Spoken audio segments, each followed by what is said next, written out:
Hello friends, welcome to my channel. তো আজকে আমি চলো তোমাদের দেখাই যে আমি কিভাবে ধোকলা বানাই।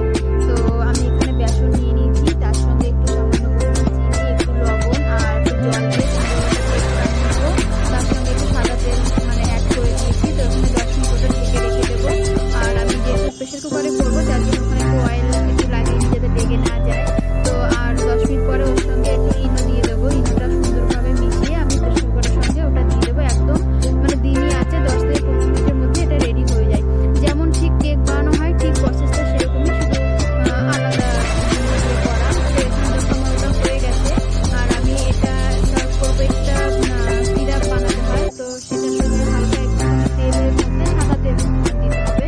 তো তেলের মধ্যে একটু সরষে ফোড়ন, কয়েকটা কাঁচা লঙ্কা, একটু কারি পাতা দিয়ে তার সঙ্গে জল অ্যাড করবো। জলটা একটু ফুটে উঠলে তার মধ্যে আমি দিয়ে দেবো পরিমাণ মতো লবণ আর একটু চিনি। যারা মিষ্টি খেতে পছন্দ করো তারা একটু বেশি দিতে পারো। তো এখানে সিরাপটা ঢেলে দেবো। আর খুব সুন্দর হয়। আমি এটা ঘরোয়া পদ্ধতিতে এভাবে করি, কিন্তু খেতে সত্যি অসাধারণ। তোমরা সকালের টিফিনে বা বিকালের টিফিনে এটা খেতে পারো। খেয়ে দেখবে, সত্যি খুব ভালো। আর আমাকে জানাবে কেমন হয়েছে। তো থ্যাংক ইউ, টাটা।